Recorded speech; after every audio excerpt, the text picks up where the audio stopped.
Bonsoir à tous, bienvenue sur Public Sénat. Ravi de vous retrouver pour une nouvelle semaine dont on va plus loin. Au programme ce soir, notre grand débat autour de cette guerre des politiques publiques contre le tabagisme. Agnès Buzyn vise 5 millions de fumeurs en moins d'ici à 2027. Et avant elle, c'est Marisol Touraine qui avait lancé une batterie de mesures. Nouvelle hausse des prix du paquet ce lundi, entre 10 et 30 centimes selon les marques. Mais l'objectif clairement affiché, c'est 10 € le paquet d'ici à novembre 2020. Jeter un mégot dans la rue, aujourd'hui, c'est 68 € d'amende. Strasbourg vient d'interdire la cigarette dans tous ses parcs. Mais en dehors de ces mesures répressives, qu'existe-t-il pour accompagner les fumeurs qui sont en majorité issus de milieux défavorisés? Nous ouvrons le débat ce soir. Ne manquez pas de réagir sur Twitter avec le hashtag OVPL. Notre match des idées, il opposera ce soir Patrick Appelmuller à Frédéric Sinclair. Nous reviendrons notamment sur cette remise en question du droit du sol en France. À l'initiative d'un sénateur, La République En Marche, la Haute Assemblée a adopté 2 amendements à la loi Asile et Immigration qui vont dans ce sens. Cela concerne Mayotte qui vit une pression migratoire sans précédent. Emmanuel Macron soutient la démarche. Le Conseil d'État a donné un avis favorable, mais pas sûr que le Conseil constitutionnel valide. C'est une brèche que certains trouvent dangereuse. Nous en débattrons avec nos invités. Mais d'abord, cette lutte contre le tabagisme en France, la cigarette dans les restaurants, dans les trains ou encore dans les plateaux télé, ça paraît fou aujourd'hui et pourtant c'était hier. Depuis quelques années, les pouvoirs publics ont donné un coup d'accélérateur aux mesures anti-tabac en faisant peur, mais surtout en touchant au portefeuille. On va en parler avec nos invités juste après ce retour historique sur les politiques contre le tabagisme. C'est avec Flora Sauvage. 200 personnes meurent chaque jour en France à cause du tabac. Selon le ministère de la Santé, 1 million de Français ont arrêté la cigarette en 2017. Un chiffre qui s'explique par la politique de lutte contre le tabagisme, une lutte qui s'est accélérée ces 10 dernières années. Première mesure anti-tabac le 15 novembre 2006, un décret impose l'interdiction totale de fumer dans les lieux publics. Cafés, restaurants, entreprises et discothèques, les fumeurs sont priés d'aller fumer à l'extérieur. Une interdiction accompagnée d'images chocs et dissuasives sur les paquets de cigarettes. En septembre 2014, la ministre de la Santé muscle son arsenal anti-tabac en interdisant la cigarette dans les lieux extérieurs avec des jeux pour enfants. Puis en janvier 2017, le paquet neutre sans logo ni couleur spécifique devient obligatoire. Des mesures qui s'ajoutent à l'augmentation du prix du paquet, un facteur dissuasif pour beaucoup de fumeurs. Et les collectivités locales ne sont pas en reste. La ville de Strasbourg vient d'interdire ses parcs et jardins aux fumeurs. Avec nous pour aller plus loin ce soir, Albert Hirsch, professeur de pneumologie et responsable du programme sur le tabac, la Ligue contre le cancer. Bernard Gasque, président de la Fédération des chambres syndicales des buralistes Île-de-France, Oise et Seine-Maritime. Martine Pérez, médecin et journaliste, auteur de ce livre, Interdire le tabac, l'urgence.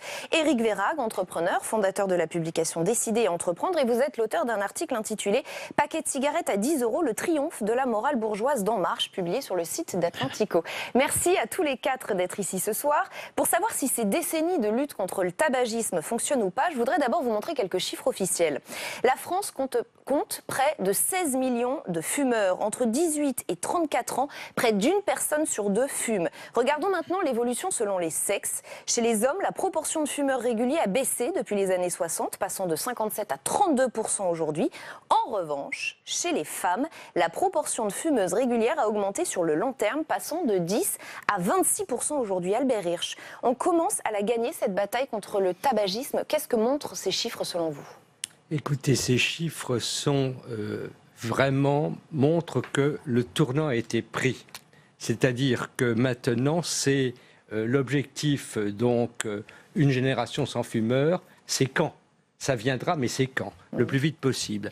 Parce que, les chiffres, il faut faire très attention, mais dans le million de fumeurs annoncés en moins, annoncés par la ministre des Solidarités et de la Santé, il y a un phénomène extrêmement encourageant. Ça se fait essentiellement au profit des jeunes qui entrent moins en tabagisme. Et donc, ces générations qui ne fument pas vont peu à peu envahir la population et on peut espérer effectivement que ça va s'étendre. Donc c'est extrêmement encourageant. Je pense que vraiment, si l'on prend un terme guerrier, disons le combat est gagné, la question c'est quand, et d'autre part, la question c'est les victimes du tabac, que sont les quelques dizaines ou quinzaines de millions de fumeurs, il faut les aider à arrêter. Et ça se fait au détriment des buralistes, Bernard Gasque. On multiplie les mesures, mais c'est surtout quand on touche au porte-monnaie, évidemment, que ça marche le mieux. Alors, je vais reprendre ce que disait M. Hirsch. Bon, je suis d'accord qu'il faut vraiment gagner ce combat pour les fumeurs. Le seul problème qu'il y a, c'est qu'aujourd'hui, vous l'avez annoncé tout à l'heure, 30 ans de mesures anti-tabac, de 40 000, on est passé à 78 000 morts. Je ne sais pas si le combat a vraiment été gagné. Je pense qu'aujourd'hui, il faudrait mieux partir sur d'autres manières de faire le combat que d'augmenter le prix. Parce qu'aujourd'hui, d'augmenter le prix, qu'est-ce que ça amène? Uniquement à vendre ailleurs. Je prends l'exemple des épiceries. Aujourd'hui, toutes les épiceries dans Paris vendent du tabac. Quelle est la chasse que font les anti-tabac contre ça? Qu'on vend du tabac aux mineurs, à des enfants, on leur vend les cigarettes, 50 centimes à l'unité, c'est interdit en France. Je vois des bistrots qui vendent des cigarettes à 5 €, alors que chez nous, elles sont déjà à 8 €. Il y a un problème, c'est qu'aujourd'hui, tout le monde va chercher du tabac partout, le ramène, le vend. C'est le sport national en France. C'est le sport national. Maintenant, il faut peut-être un peu changer que d'attaquer tout le temps les buralistes en mettant des prix de plus en plus forts qui n'amènent rien. Martine Pérez, comment vous voyez ce problème? Il y a une incohérence des politiques publiques, il y a une forme d'hypocrisie, on ne tape pas au bon endroit? Non, d'abord, je voudrais dire que la France, le combat ne me semble pas encore gagné. Même si les esprits ont changé sur le tabac, même s'il n'y a plus l'image de branchitude, d'élégance pour les femmes, je pense que cet aspect a vraiment évolué. Le seul problème, c'est quand on regarde ce qui se passe à l'étranger, on se rend compte que les Américains sont 15% à fumer, nous on arrive à 28%, 32% chez les hommes. En Angleterre, c'est pareil, la chute des fumeurs, la chute du nombre de fumeurs est vraiment très impressionnante. Il y a des pays comme l'Australie où on n'est pas loin de 10% de fumeurs. Non, tout ça pour vous dire. Excusez-moi de vous couper, et n'oubliez pas l'Allemagne qui, eux, ont des prix bien moins chers que nous, avec de la publicité du tabac partout, et qui arrivent à avoir moins de fumeurs chez les jeunes que chez nous en France. Il ne faut pas l'oublier. Donc on ne frappe pas au bon endroit? Mais moi je pense, contrairement à ce que vous dites, que taper au porte-monnaie, augmenter les prix du tabac, ça a été démontré notamment en 2003 lors du lancement du plan tabac. L'augmentation très importante qu'il y a eu et brutale a réduit le nombre de fumeurs. Et je n'ai plus les chiffres exacts en tête. Je peux vous le dire, c'était 2003-2004, la cigarette, qui est le produit le plus utilisé, a augmenté de 40% et on a enregistré, donc sur cette courte période, 1,5 million de fumeurs en moins. Malheureusement, après... Non, attendez, de 20 millions de ventes en moins. Oui, confondez pas les fumeurs avec les ventes. Chipotons pas trop, si vous voulez bien. Malheureusement, on est passé à 30%. Attendez, il faut... mais je peux parler aussi. On va peut-être terminer ce tour de table. Éric Vérac, on n'a pas entendu, et je vous laisse la parole dans un instant. On ne vous a pas encore entendu. On sent que le prix est l'élément clé de ce débat. Le problème, c'est que les fumeurs sont aussi issus de milieux défavorisés en grande majorité. Donc, il y a une forme d'injustice sociale aussi. Oui, alors déjà, je trouve que le débat sur le prix est un débat tout à fait intéressant parce qu'il montre bien les contradictions internes des partis qui sont autour de la table. Et je le dis en toute amitié, mais on a, quand on parle de sécurité sociale, d'assurance maladie, puisque c'est bien le sujet, on a un tir de barrage sur il ne faut pas tarifer selon le comportement, il faut être égalitaire, ça doit être universel, ça doit être solidaire, sauf pour le tabac, où là, on trouve tout à fait normal que les tarifs de la sécurité sociale soient adaptés d'après le comportement. Parce qu'en réalité, c'est ça. Quand on dit qu'il faut mettre le tabac, le paquet de cigarettes à 10 €, c'est-à-dire surtaxer le paquet de cigarettes pour faire monter le prix et diminuer la consommation, c'est une façon de faire payer la maladie liée au tabac à ceux qui la créent.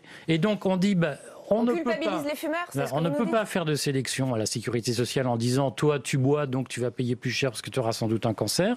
Mais pour le tabac, on dit toi tu vas payer plus cher. C'est-à-dire qu'on va te mettre en place une taxe spéciale pour te pénaliser.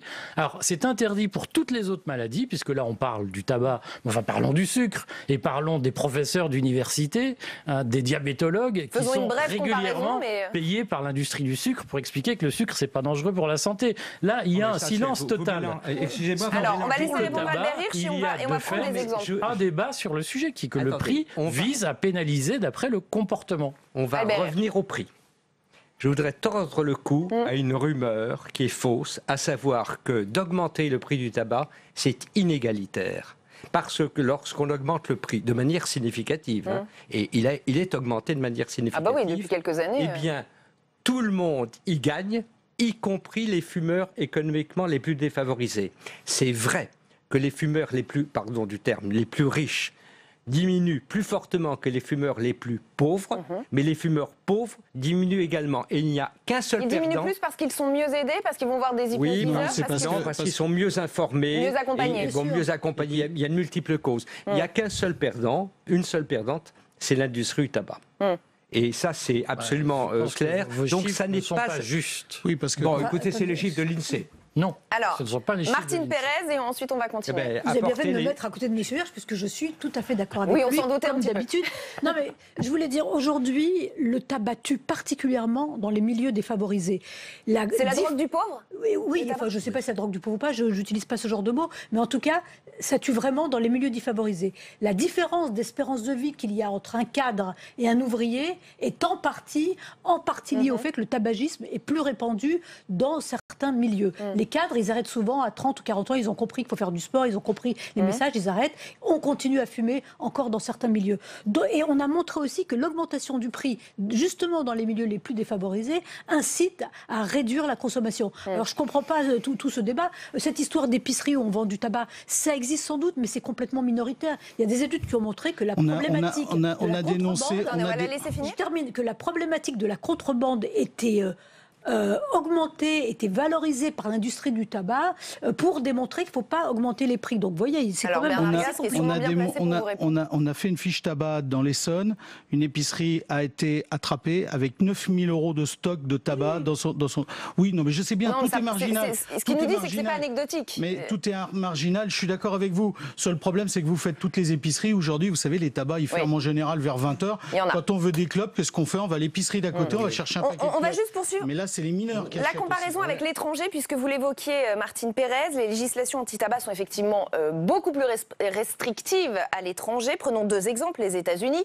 À New York, certains syndics interdisent de fumer dans les appartements, ce qui équivaut de fait à interdire de fumer chez soi. En Ohio, il est interdit de fumer devant son lieu de travail. Il faut faire au moins 6 mètres pour allumer une cigarette.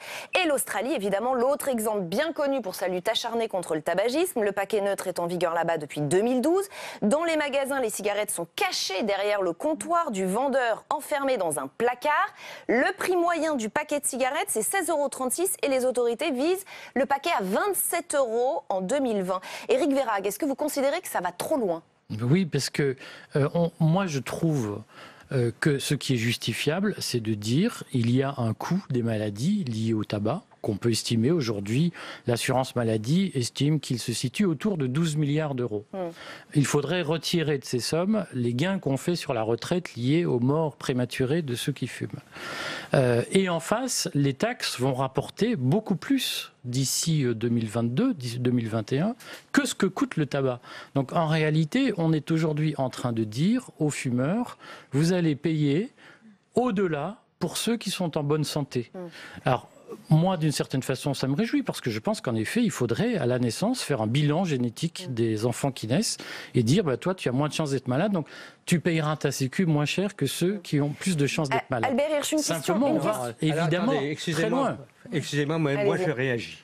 Le principe de la sécurité sociale en France, que nous chérissons, c'est qu'elle est universelle. Bah, sauf que vous faites le contraire. Non, vous on ne va le pas. contraire aujourd'hui. Non, pas du tout. Bien on ne va pas stigmatiser les fumeurs qui sont des victimes de l'industrie tabac pour qu'ils payent plus cher la préservation de leur santé. Donc, par ailleurs, c'est ce que vous faites aujourd'hui ? Non, pas du tout. Par ailleurs, non, mais ça c'est totalement gratuit. Mais non, j'entends sur les terrasses qu'il faut interdire. On laisse terminer Albert Hirsch. Oui, les comparaisons internationales. Alors, bien entendu, Martine Pérez a dit qu'il y a des pays où c'est 15%, 20%, et nous sommes à près de 30%. Mais qu'est-ce qui se passe? Ce sont des pays qui ont augmenté les prix, interdit la publicité, aider les fumeurs à arrêter, fait des campagnes massives depuis 30 ou 40 ans. C'est-à-dire que nous les rattrapons, c'est long, c'est lent, mais ça va aller plus... Alors pardonnez-moi, j'ai une question toute simple. Pourquoi on n'interdit pas, tout simplement, le tabac? Non, c'est pas possible. Peut-être Martine Pérez, vous pouvez me répondre à ça. Si c'est si dangereux que cela, si ça provoque autant de maladies que cela, et évidemment, on n'en doute pas, hein, c'est très clair, les études sont très claires. Pourquoi on n'interdit pas le tabac? Mais justement, moi je pense que c'est ce qu'a voulu faire l'Australie, c'est ce qu'est en train de faire l'Australie, à savoir on se met dans une situation où consommer du tabac est de plus en plus compliqué et problématique. On ne trouve plus les paquets, les prix augmentent, on empêche dans les lieux publics, dans les Pourquoi on ne va pas jusqu'au bout de la démarche? Parce que c'est vrai qu'aujourd'hui, il y a ce discours auquel j'adhère pas du tout, qui consiste à dire qu'il faut préserver la liberté individuelle. Mais moi, je dis toujours... C'est très choquant de préserver non, la liberté en matière de tabac, laissez-moi finir, s'il vous plaît. C'est vachement... Non, arrêtez de vous me caricaturer ce que je veux dire. Moi, je considère que le tabac, c'est pas la liberté, c'est l'esclavage.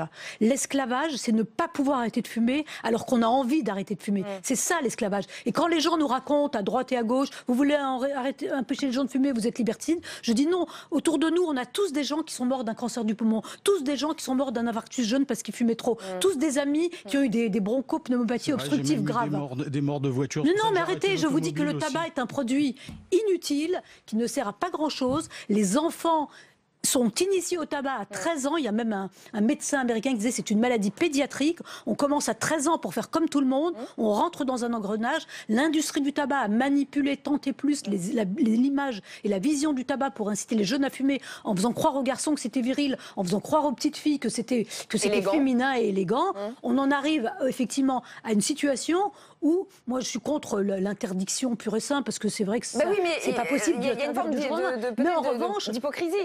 Faire ce qu'ont fait les pays anglo-saxons, à savoir réduire tendre vers cela. Tendre vers une interdiction. Les Australiens, ils ont fait un plan pour dire dans 10 ans, il n'y aura plus de tabac. Vous avez remarqué, ce que j'aimerais que vous me donniez, c'est les pays voisins de l'Australie qui ont des prix beaucoup moins chers autour de chez eux. Voir savoir comment les gens peuvent aller chercher du tabac à côté. Il n'y en a pas, c'est la mer. Moi, je vous parle du nombre de fumeurs. C'est une île. C'est une île. Ne confondez pas tout. L'Angleterre, c'est une île. Ne confondez pas tout. Nous, on n'est pas une île. Attendez, on va laisser terminer son argumentation. Nous, on a l'Espagne à côté. On a l'Andorre. Tiens, regardez, hier, ils ont attrapé 725 cartouches dans la nuit de samedi à dimanche par les douanes de Ax-les-Thermes. C'est quoi? Tout ça, c'est le problème. C'est ce que j'essaye de vous expliquer, qu'aujourd'hui, c'est pas contre en augmentant le tabac. Aujourd'hui, c'est d'aller contre tout ce qui rentre pour que justement tout ça, ça empêche les gens d'acheter moins cher, vu que vous souhaitez qu'il soit plus cher. Aujourd'hui, tout à l'heure, vous parliez des gens qui, comment ça s'appelle, qui achetaient du tabac et qui arrêtaient de fumer. Ben, ils arrêtent de fumer dans le réseau légal. Ils ont tout compris. Du paquet à 7 €, ils vont l'acheter à Barbès, à La Chapelle ou voire dans les cités et compagnie à 5 €. À 5 € dans les épiceries, je vous le rappelle, 5 €. Donc ça ne marche pas. Est-ce qu'on peut donner des chiffres? Et ce sont les chiffres des douanes, qui ne sont quand même pas suspectes. La totalité du tabac vendu illégalement en France, c'est 20%. C'est 5% la contrebande massive organisée par l'industrie tabac. 20% de 18 milliards, ça fait combien d'argent? Vous permettez que on peut continuer, on peut sans s'énerver, quoi. Non, je ne m'énerve pas. Non, mais c'est un débat. C'est un débat. C'est 5%. Vous en faites pas pour boire un verre après, c'est pas un problème. Ça va bientôt être interdit. C'est 5% la contrebande massive organisée par l'industrie tabac et c'est 15% le trafic transfrontalier. Bon, nous on a 33. Vous voyez, on n'est pas très loin, 8% près. Et c'est aux douanes à faire le boulot et de saisir. Mais justement, que vous alliez dessus aussi, aller, comment ça s'appelle, faire pression. Moi, je suis pas le. Mais si vous êtes anti-tabac, anti-tabac, mais je suis pas du tout anti-tabac. On est médecin et on considère que c'est un problème majeur de santé publique. Justement, anti-tabagisme, disons. Est-ce que le tabac des buralistes est plus mauvais que le tabac qui vient d'ailleurs? Le tabac, il est mauvais partout. Et ben alors, il y a tout un truc. Au lieu d'augmenter chez les buralistes, faut aller faire la chasse de tout le tabac. Allez, personne ne dira ce soir évidemment que fumer c'est bien. Tout le monde est suffisamment informé pour assurer, certifier que c'est extrêmement mauvais pour la santé. Pour autant, cette lutte contre le tabagisme ne provoque-t-elle pas une stigmatisation des fumeurs, voire une diabolisation des fumeurs? Écoutez ce qu'en pensent certains fumeurs interrogés tout à l'heure dans Paris par Flora Sauvage, et certains se sentent effectivement montrés du doigt. On nous emmerde, nous les fumeurs. J'ai entendu qu'à Strasbourg, ces abrutis vont interdire les parcs aux fumeurs. Quand on sait qu'on ferait mieux de s'occuper, mais évidemment, il vaut mieux culpabiliser les fumeurs que culpabiliser les automobilistes. Tout le monde sait que c'est pas spécialement bon pour la santé de fumer. Depuis plusieurs années, maintenant, il y a des petites augmentations. Là, je trouve que des grosses augmentations, ça peut peut-être motiver ceux qui cherchent à arrêter, mais qui n'arrivent pas forcément. Et là, ils se disent, quand ils font le compte en fin de mois, ils se rendent compte que ça pèse quand même pas mal sur la finance. Éric Vérag, on sent cette femme très en colère en début. Elle exprime quelque chose, cette femme. Est-ce que c'est surtout parce que ça manque d'accompagnement aussi ? Non, mais je pense que plus globalement, si vous voulez, il y a un sujet qu'on voit bien poindre, et j'écoutais madame tout à l'heure, qui est médecin, on voit bien qu'on est rentré dans l'ère de la novlangue, où on nous dit interdire, c'est libérer. Voilà. Et autoriser la cigarette, en réalité, c'est asservir. Et on voit bien qu'on est rentré dans cette ère de Big Brother, très bien décrite à une époque, où la liberté est présentée comme quelque chose de dangereux et que pour protéger, on va systématiquement, à chaque fois qu'on le peut, asservir. Et que là-dessus, les fumeurs, c'est probablement la tête de pont de ce qui va suivre après. Parce qu'une fois qu'on aura gagné le combat contre le tabac, vous nous dites que vous n'êtes pas anti-tabac, mais enfin, ça transpire quand même de ce que vous dites. Ensuite, on va nous expliquer qu'il ne faut pas boire de vin, il ne faut pas boire d'alcool. Et petit à petit, on va s'apercevoir que tout ce qui fait le charme de la vie, c'est-à-dire le vice, va être interdit et qu'on va seulement autoriser une espèce de morale d'ayatollah où il faut préserver dès la naissance ses chances de vivre le plus longtemps possible. Vous allez tous pouvoir réagir, sans vous inquiétez aucun pas. dérapage autorisé. Non, mais ayatollah, ça me fait réagir. Mais bien sûr, vous êtes un ayatollah. Oui, c'est ça. Assumez. Non, mais moi, je pas voudrais dire aussi un d'insulte petit mot. personnelle. C'est trop global, facile, c'est un c'est débat trop facile général. de Non, dire c'est facile. vous bafouez la liberté, vous Ouais. êtes des ayatollahs. Je suis pas d'accord avec vous du tout. Aujourd'hui, qui est-ce qui profite de ce soi-disant message de liberté? C'est l'industrie du tabac Absolument. qui engrange des fortunes colossales, qui paye ses actionnaires. Mais est-ce qu'on peut de manière protéger les incroyable. gens contre leur gré? Mais bien Est-ce qu'il sûr. n'y a pas une atteinte aux libertés individuelles? Après Après tout, les contre gens leur gré. Est-ce que vous savez tout ce que l'industrie du tabac a fait dans les années 50 jusqu'à aujourd'hui pour faire fumer les gens? Il faudrait que vous regardiez tous les documents de l'industrie du tabac qu'elle a été contrainte de rendre publics sous la contrainte en 98 avec aux des placements de États-Unis. produits dans les affiches Mais publicitaires, c'est beaucoup plus que et au ça. cinéma. C'est des et bien rapports sûr. complets Non, mais- où il y avait des centaines de personnes qui faisaient du brainstorming pour savoir comment on peut faire fumer aux États-Unis les Américains, les Sud-Américains, comment on peut faire fumer les catholiques, comment on peut. Toutes les entreprises font ça aujourd'hui, ce sont des techniques de marketing Des bien techniques, connues, mais évidemment. avec- Ça Donc, fait évidemment. partie de la vie de Mais l'entreprise. ça Évidemment. continue. Albert Hirsch. Ça continue On est- parce que les cigarettes business. électroniques sont rachetées par l'industrie. Le tabac chauffé, c'est une nouvelle méthode, c'est-à-dire que ça continue. L'objectif de l'industrie du tabac, c'est de gaver les actionnaires et de gagner du temps. Mais comme chez Et- Renault, et- comme chez mais McDo, c'est tout, hein. comme Bon. c'est pareil. Écoutez, C'est on est pareil. c'est pas pareil. C'est On est pareil. sur- non. Mais McDo, Le tabac, McDo, ça vous sert à voyez rien. bien, McDo. Oui, ce sont des un jour, logiques on va nous faire des marchandes, paquets neutres pour qui, McDo, là, ont un Coca-Cola, impact sur la santé. parce que c'est pas bon pour la santé. Non, On va mais- faire des C'est pas paquets pareil, ça n'a sucre avec rien à des voir. paquets neutres. Ça n'a rien à voir. Et on Non. en appellera de ça les paquets Touraine, même sur le sucre. Non, mais absolument rien à voir. Albert Hirsch, on vous laisse terminer et on vous fait réagir ensuite. Non, mais ça revient à l'histoire de faut-il interdire le tabac? C'est pas possible. Parce qu'il y a 15 millions de fumeurs en France. On sait très bien ce que ça a donné aux États-Unis quand on a interdit l'alcool. Ça a été une catastrophe. Et c'est un produit qui, manipulé par l'industrie, rend les consommateurs dépendants. Donc, de toute façon, si vous l'interdisez, ils s'en procureront. Ça, c'est absolument certain. Et donc, ça aggravera les choses. Non, mais si on veut obtenir les choses correctement et à long terme, si on veut installer effectivement un paysage où on tolère absolument, on aide les fumeurs, il faut évidemment informer, Mais est-ce qu'on les éduquer. aide Est-ce qu'on les Je aide citerai quand même une campagne qu'il faut citer. Ça n'avait pas été rappelé, je crois, dans votre sujet. C'est le Mois sans tabac, qui est une campagne de marketing social très importante. L'État a quand même consacré 10 à 15 millions d'euros pour le Mois sans tabac. Et il y a eu 350 000 personnes qui ont arrêté de fumer pendant un mois. C'est très intéressant. Bien sûr. Et là, c'était dans tous les domaines. Et ça s'est fait d'ailleurs avec l'aide de certains Des buralistes, tout à fait. Bien entendu. Tout à Bernard fait. Gazet, On n'a pas, pouvez nous en dit parler le contraire. On n'a pas dit le contraire. On n'est pas du Quand tout. aujourd'hui. On s'affronte pas. Hein. Moi, je pense. Non, mais les que- buralistes ne souhaitent pas la Non, mauvaise mais santé je des pense gens, que évidemment. Aujourd'hui, nous sommes des. Moi, je suis père de famille. Non, mais j'ai deux enfants. Bon, il Non, mais y en je a vais un vous qui dire- fume. Ben, qu'est-ce que vous voulez que je fasse? Il est Je majeur. vais dire quelque chose qui va vous faire plaisir, Monsieur le Président des buralistes d'Île-de-France, à savoir que les buralistes sont des auxiliaires de la santé. Pourquoi ? Parce qu'on bénéficie en France des régimes très particuliers, c'est-à-dire que le tabac, il est vendu dans des établissements qui ont une licence donnée par les douanes. Et ça permet que ne s'installent pas des machines à fumer, etc. Donc il faut que les buralistes, et vous êtes en train de le Justement, faire, ce que je voudrais vous êtes suivre. en train de déployer d'autres activités, mais vous êtes... mais parce que effectivement... Bernard Je vais partir sur la suite de ce que vous dites, et c'est là qu'on aurait besoin aussi de votre appui, parce qu'aujourd'hui, on est dans les banalités. Alors, allons-y.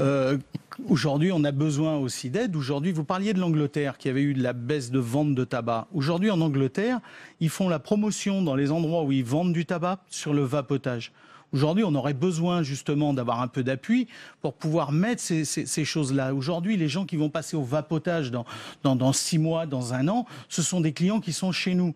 Il faut qu'on les incite à passer au vapotage. C'est beaucoup moins dangereux pour la santé. Absolument. Donc il faut qu'on fasse des campagnes en leur précisant. Aujourd'hui, un consommateur, s'il est chez nous, il y a des fois, il est là, il cherche qu'est-ce qu'il veut fumer comme cigarette. S'il voit une affiche en disant passer au vapotage, eh ben, peut-être que ça les fera passer au vapotage. Donc il y a des rapidement. pistes d'amélioration, Éric Vérac. Oui, mais moi je crois qu'il y a en effet derrière un certain nombre de choix qui sont compliqués à opérer.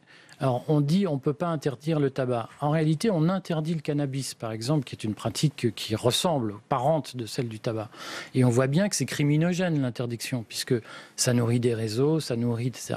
On voit bien que la politique de normalisation, de moralisation du tabac, elle est aussi dans une pente criminogène. C'est-à-dire qu'il suffit de passer à Barbès, je le fais régulièrement puisque j'habite pas très loin, c'est vrai que vous avez des réseaux de vente en sous-main, de cigarettes, de paquets à 5 euros.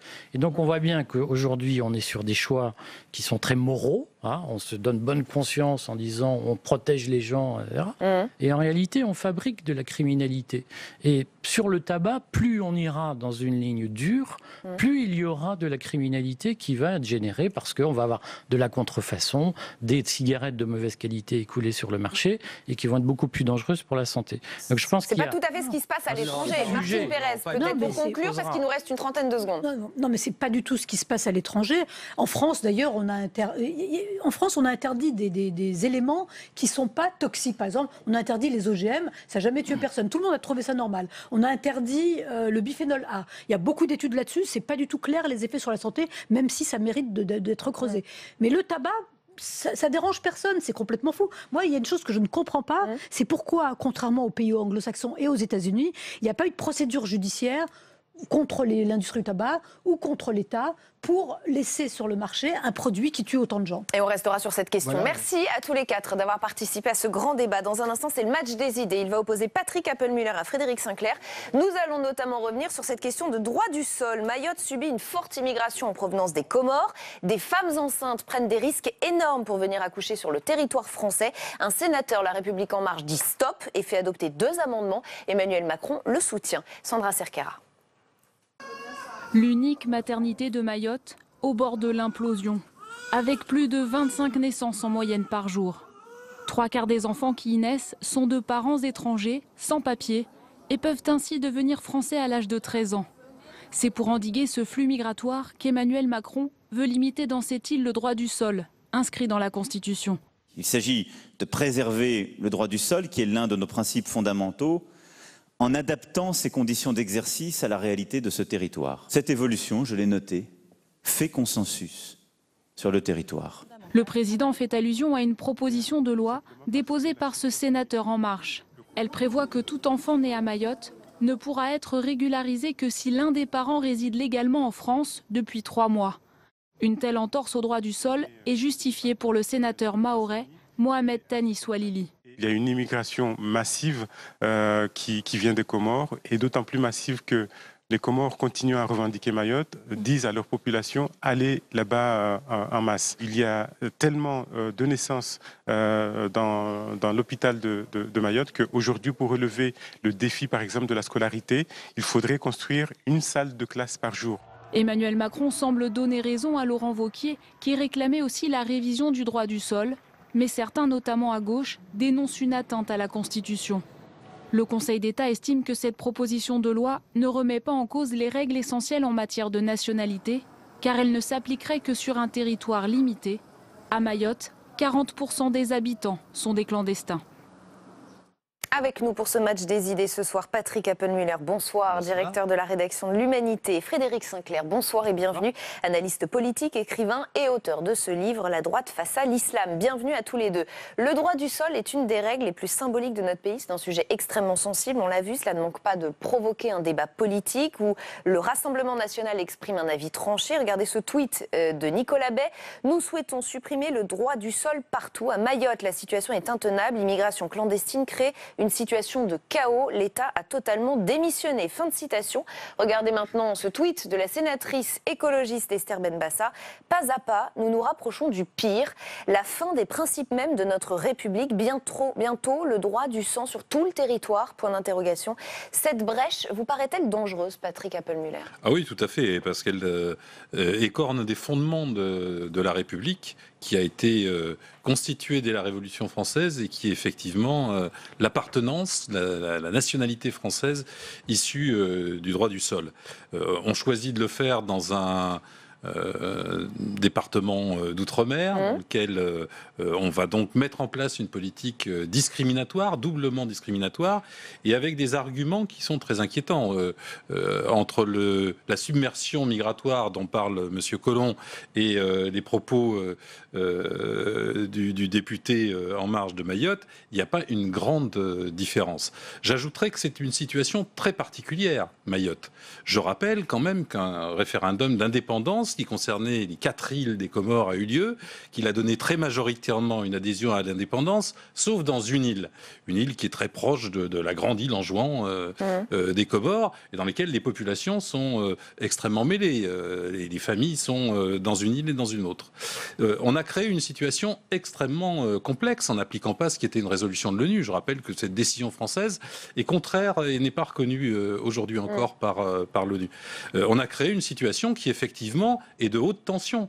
Il y a d'un côté des populations qui ont été laissées dans une situation extrêmement difficile et de l'autre côté, effectivement, une île dans laquelle il y a un certain appui français. Alors au lieu de choisir une sorte de co-développement pour les Comores et Mayotte, on choisit une politique d'extrême discrimination. Frédéric Sinclair, outre le fait que ce soit potentiellement anticonstitutionnel, puisqu'on ne sait pas, le Conseil constitutionnel ne s'est pas encore prononcé, est-ce que vous y voyez une brèche dangereuse ? Non, j'y vois au contraire quelque chose de salutaire à condition que ça soit pensé de la bonne façon. Et c'est ça qui m'inquiète, c'est-à-dire c'est les stratèges qui m'inquiètent plus que la stratégie.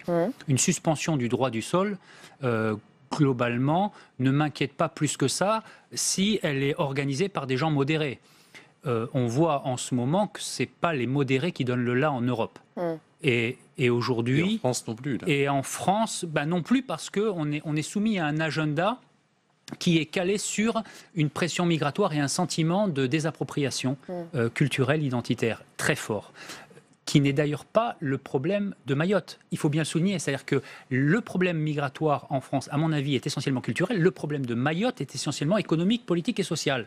Donc, ce qu'il faudrait faire à Mayotte, me semble-t-il, avant de poser la question du droit du sol, c'est reconduire les personnes qui n'ont pas vocation à rester sur le sol de Mayotte. Il faut quand même rappeler que quand la République s'est créée, la 5e République, il y avait 20 ou 30 000 personnes qui vivaient à Mayotte. Aujourd'hui, on est à 260 000. Il y a une explosion sur cette petite île qui fait 300 ou 400 km². Donc, fondamentalement, un taux de chômage à 25% ou 26%, des situations extrêmement intenables. Les Mahorais se plaignent régulièrement d'être en insécurité, d'être arrêtés sur les routes pour être détroussés. Donc on comprend bien qu'il y a un besoin de police, il y a un besoin de sécurité. Mais est-ce qu'on modifie le droit du sol pour des raisons qui peuvent être des arguments demain pour d'autres départements, par exemple? Disons que cette modification-là ne peut pas être une fin en soi. Et elle ne peut pas non plus servir d'exemple au territoire métropolitain. Il me semble qu'il faut, et c'est ça le problème, c'est pour ça que je vous parlais du stratège, c'est que je pense que dans la tête de LR, des identitaires chez LR, parce qu'ils sont quand même représentés massivement, et du Front National, il y a globalement une sorte de pont idéologique. Mayotte est l'avant-garde de ce qui se passera demain en France. métropolitaine, il me semble qu'il faut être prudent sur ce sujet-là. Mais je pense qu'il faut non seulement être prudent, mais il faut s'abstenir en l'occurrence. Le même argument a été utilisé au moment de la situation en Guyane. Vous vous rappelez, on a expliqué que c'était le problème de l'immigration. On s'est aperçu très vite que c'était d'abord un problème de discrimination pour la population de la Guyane, qui n'avait pas les moyens pour les services publics, qui n'avait pas les moyens pour les hôpitaux, qui n'avait pas les moyens pour l'enseignement, qui avait des salaires beaucoup plus bas qu'en métropole. On crée donc des conditions qui rendent explosives les situations. Se contenter de ce type de mesures ne réglera rien. Ça ne fera que dresser des populations les unes contre les autres. Et c'est un mal qui peut s'étendre assez rapidement de portion en portion de la République. Sauf que, pardonnez-moi Patrick Abdelmuller, on sait bien que régler ou tenter de régler la situation aux Comores prendra évidemment beaucoup de temps. Qu'est-ce qu'on fait en attendant pour lutter contre ce phénomène de femmes enceintes qui prennent des risques monstrueux? Vous savez, il y avait une étude en 2016, il n'y avait que 2% de la population qui arrivait à Mayotte qui était enceinte. Donc, ça veut dire c'est un faux problème. Ça veut dire que c'est pas le problème majeur. Ça correspond à ce qui est une proportion dans une population dans un pays en voie de développement. Donc, on peut pas dire que ça soit une situation particulièrement critique. Il faut vérifier les statistiques parce qu'un certain nombre d'arguments qui sont utilisés sont des arguments faux. Et la situation à Mayotte, c'est d'abord une situation de discrimination de la population de Mayotte par rapport à la population de la métropole. Et je pense qu'il faut précisément engager une politique de développement audacieuse, y consacrer des moyens. Ces moyens permettront aussi de sortir des situations d'insécurité avec un encadrement de services publics, de possibilités d'emploi. Et il faut aussi des moyens de sécurité qui n'étaient pas à la hauteur. Je pense que ça n'est pas en mettant en œuvre des propositions qui, chaque fois d'ailleurs que la droite s'est rapprochée de l'extrême droite, Charles Pasqua avait parlé aussi d'abandonner le droit du sol. Valéry Giscard d'Estaing aussi. Jacques Chirac aussi, quand il s'est mis à parler du bruit et de l'odeur. On a, chaque fois que la droite se rapproche de l'extrême droite, chaque fois qu'elle est influencée par l'extrême droite, elle revient sur cette thématique. Et ce qui est frappant, c'est que dans une rhétorique qui devient de plus en plus de ce registre porté par Emmanuel Macron ou par son ministre de l'Intérieur, M. Collomb, on se rapproche de ces position de la droite quand elle dérive. Là, je cautionne pas pour une raison assez simple. Je vous demande pas de cautionner. Non, bien évidemment. Mais fondamentalement, il y a une vraie rupture qu'on ne peut pas ignorer, qui est le basculement du XXe au XXIe siècle. Et c'est vrai que la droite que vous évoquez, c'est la droite du XXe siècle. On sait très bien que la question, par exemple, de l'islam qui fait problème aujourd'hui en Europe. Dans les années 80, il y avait 1 million de musulmans en France. Le voile était quasiment absent. Gilles Kepel date cette époque-là du mouvement de résurgence islamique. Même chose pour Huntington d'ailleurs. Donc fondamentalement, les problématiques auxquelles on est confronté aujourd'hui n'étaient pas les mêmes dans les années 80-90. Donc cette droite-là, globalement, on pouvait sentir qu'elle dérivait. Aujourd'hui, elle ne dérive pas. Elle répond à une réalité. Aujourd'hui, un des problèmes principaux de Mayotte, c'est cette immigration, qu'elle soit due à des femmes enceintes finalement, j'allais dire, qui représentent 2%, ou à des personnes, je crois que Emmanuel Macron d'ailleurs avait fait une mauvaise blague sur les kwassa-kwassa. Ces bateaux qui ça a amorcé de sales choses. Hein. Non mais, je veux dire, fondamentalement, on ne peut pas nier cette pression migratoire qui déstabilise socialement, économiquement et politiquement une région. Comment vous voulez administrer une région comme celle-là, où il y a 2 fois plus d'habitants? Vous savez que la moitié de la population sur cette île-là est sans papier. Donc il faut quand même en prendre conscience. Imaginez ce qui se passerait dans votre ville si la moitié des habitants étaient sans papier. Alors le débat est passionnant, mais on doit passer au deuxième thème de notre match. Tout autre chose, c'est cette fatigue exprimée par les parlementaires, alors que s'ouvrait aujourd'hui la session extraordinaire. Après 1 an de quinquennat Macron, ils se disent surmenés par la cadence imposée par les projets de loi gouvernementaux. Début juin, voilà ce qu'a déclaré François de Rugy, président de l'Assemblée nationale. Je pense que je me fais le porte-parole de l'ensemble des présidents de groupe et des députés de toute sensibilité vis-à-vis du gouvernement, de dire qu'il faut être un peu plus réaliste dans l'ordre du jour. Et aujourd'hui, eh bien, ce sont les sénateurs qui se plaignent de ce calendrier. Ils sont au micro de Fabien Recker. On n'a pas le temps, matériellement, d'examiner de façon assidue et de façon importante les amendements qui nous sont proposés sur des lois qui sont des lois structurantes pour le pays. Donc, passer 5 jours ou passer 10 jours pour l'examen d'un texte, c'est pas ça qui va révolutionner le calendrier d'application d'une loi. En revanche, ça peut améliorer sensiblement la qualité de la loi. On arrive à un embouteillage de textes en procédure accélérée. On nous explique ensuite qu'il n'y a que 3 jours pour débattre de débats sur asile, immigration, la loi agriculture. Je veille aussi, il y a la loi Elan qui va arriver, et on nous dit au bout d'une journée, bon, je comprends que vous vouliez les débats, mais finalement, il faut raccourcir. Je pense que, personnellement, que ce gouvernement a un peu de considération en général avec le Parlement. Patrick Appelmüller, que pensez-vous de ces arguments? Ça va évidemment bien au-delà de la fatigue des parlementaires, même si on peut aussi comprendre qu'ils soient eux-mêmes surmenés et fatigués.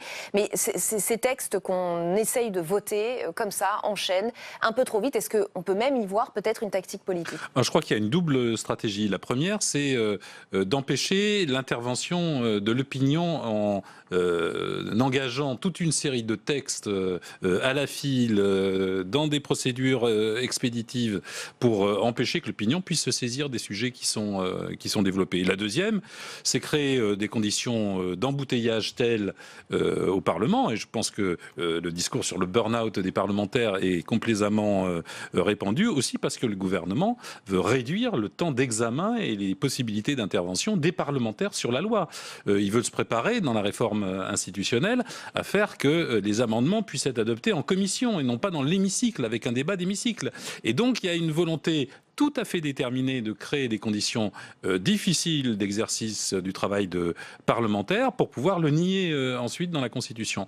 Et je pense que c'est une démarche assez grave qui montre que c'est une conception rétrécie, rabougrie, façon tête de Givaro de la démocratie parlementaire qui est envisagée par le gouvernement. Frédéric Sinclair, vous êtes sur la même ligne? Vous trouvez ça dangereux, vous aussi? Je trouve pas... Enfin, ça dépend de quoi on parle. Si on parle du burn-out présumé, qui en réalité, on l'a bien entendu, davantage une exaspération par un manque de temps puis une pression de l'exécutif, je trouve absolument pas ça dangereux. C'est le jeu de l'exécutif de mener à bien les réformes du pays et donc de mettre la pression sur le pouvoir législatif qui, lui, de son côté, doit aussi chercher... C'est l'exécutif qui fixe l'agenda. C'est compliqué. Mais globalement, pour moi, c'est très Montesquieu finalement dans l'idée. L'équilibre de la République tient au contre-pouvoir respectif. Donc il faut que partout il y ait des contre-pouvoirs. Donc pour moi, ce jeu, ce rapport de force est salutaire. En revanche, effectivement, s'il s'inscrit dans la Constitution et qu'il rétrécit l'horizon du Parlement, à ce moment-là, ça devient dangereux parce qu'il faut qu'on garde un Parlement. La Ve République est déjà très en faveur du pouvoir exécutif. Il faut qu'on garde un Parlement qui ait des prérogatives. Et je ne suis pas certain que dans la tête d'Emmanuel Macron, cette réforme constitutionnelle soit pensée de cette façon-là. Elle est ouvertement pensée au contraire. Bon, il s'agit de limiter les possibilités des parlementaires, les possibilités de faire la loi, de la discuter, du temps de débat des parlementaires, au point même que les amendements ne seraient plus discutés dans l'hémicycle. On tombera peut-être d'accord sur le fait que discuter un amendement en commission est peut-être plus efficace. Non, discuter ou l'adopter. Discuter, ça existe déjà. Il n'y a pas de problème pour discuter des amendements en commission. Le problème, c'est les adopter en commission. C'est-à-dire qu'il n'y a plus de débat dans l'hémicycle. On est bien d'accord. Et voilà. Et donc l'équilibre des pouvoirs n'existerait plus et il est déjà mis en cause par une pression sur l'agenda qui crée des conditions extrêmement difficiles d'exercice pour tous les parlementaires. Et d'ailleurs, même dans le groupe La République En Marche, qui n'est quand même pas connu pour être frondeur, eh bien on proteste. Donc cette unanimité montre bien qu'il y a une volonté d'imposer des conditions de travail au Parlement qui l'empêcheraient d'exercer pleinement son travail. C'est cette partie qui est intéressante selon moi, c'est la façon dont va réagir finalement cette République En Marche qui est toute nouvelle, qui est faite en grande partie de gens de la société civile. Emmanuel Macron avait trouvé que les personnes issues de la société civile avaient une vertu politique que les politiques n'avaient plus. Eh bien, on se rend compte que finalement cette vertu politique n'est pas si évidente que ça. Il y en a certains qui ont mis du temps à s'accoutumer, d'autres finalement qui ne votent pas comme on aurait pensé ou qui ne pensent pas de la même façon, qui n'ont pas très envie de faire les godillots. Elle est beaucoup moins malléable, cette société civile, que ce qu'on aurait cru. Je suis curieux de savoir comment ça va évoluer au fil du temps. Moi, je ne l'appellerais pas société civile. Excusez-moi, quand on voit la proportion d'ouvriers et d'employés, ce n'est pas la société civile, c'est une certaine société civile. Et on doit s'arrêter là et on suivra évidemment ce dossier dans les semaines qui viennent. Merci infiniment d'avoir participé à ce match des idées, à cette émission. C'est la fin de cette émission. On se retrouve demain à la même heure sur Public Sénat, publicsénat.fr pour retrouver les articles de la rédaction et les replays de nos émissions. L'invité de Territoire d'Info demain, c'est Damien Abad, vice-président des Républicains. Passez une très belle soirée. Restez au cœur du débat.